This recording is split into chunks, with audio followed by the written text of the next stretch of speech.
សួស្តីអ្នកទាំងអស់គ្នាសូមស្វាគមន៍មកកាន់តែបញ្ញា Channel ខ្ញុំនឹងនិទានរឿងជូនមិត្តទាំងអស់គ្នាស្ដាប់កំសាន្តរឿងក្រពើអួត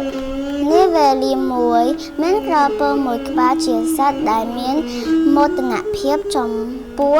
ខ្លួនវាជាខ្លាំងរៀងរាល់ថ្ងៃវាតែងតែអួតប្រាប់គេឯងអំពីជីវិតដ៏អស្ចារ្យរបស់វាពេលជួបត្រីវាតែងតែអួតប្រាប់ត្រីថាលើគោកពិតជាធំល្វឹងល្វើយនិងមានរបស់ប្លែកៗជាច្រើនការដែលមានបានឃើញពីជីវិតលើគោកវាជារឿងល្ងង់ខ្លៅខ្លាំងណាស់នៅពេលវាជួបសត្វលើគោកវាក៏និយាយប្រាប់សត្វលើគោកថាមានរបស់ប្លែកជាច្រើននៅក្នុងទឹកហើយសត្វលើគោកពិតជាល្ងង់ខ្លៅដែលមិនបានស្គាល់របស់ក្នុងទឹកសត្វទាំងឡាយតែងតែស្ដាប់វា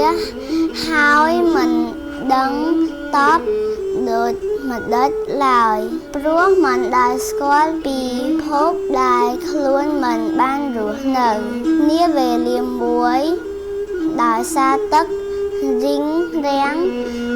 ហួតហែងខ្លាំងក្រពើក៏ធ្វើដំណើររកបឹងថ្មីវារកចំណីមិនបានវាឃ្លានខ្លាំងណាស់ហើយវាបានជួបខ្លាមួយវាក៏និយាយថាតើបងខ្លាមានចំណីខ្លះទេសូមចែកឲ្យខ្ញុំហូបផងខ្លាក៏ឆ្លើយថាបងក្រពើអើយខ្ញុំមានសម្រាប់តែមួយពោះខ្ញុំទេសូមបងទៅរកពីពិភពក្នុងទឹករបស់បងទៅអស់សង្ឃឹមវាក៏ចុះទឹកដែលរីងរាក់នោះវិញវាចេះតែស៊ីត្រីទោះតូចទោះធំសំខាន់ឲ្យតែអាចរស់បន្តជីវិតបានកូនត្រីតូចមួយក៏សួរក្រពើថាបងក្រពើដេចបង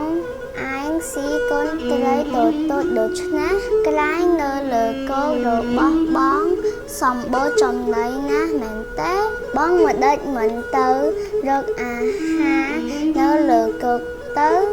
ក្រពើទាល់ច្រកមិនបានតបអ្វីទេមានតែការតូចចិត្តនឹងខ្មាស់គេប៉ុណ្ណោះមិនឃើញទេជីវិតអាចជួបរឿងប្រែប្រួលមិនទៀងឡើយហើយដូច្នេះមិនគួរអួតឯងអំពើអ្វីដែលយើង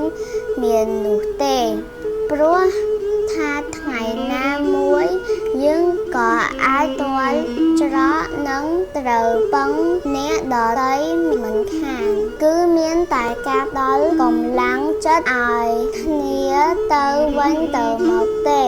ទើបនាំឲ្យរីកចម្រើនទាំងអស់គ្នាសូមអរគុណអ្នកទាំងអស់គ្នាបានតាមដានស្ដាប់សូមកុំភ្លេច like និង subscribe ផងសូមអរគុណជួបគ្នាវីដេអូក្រោយបាយបាយ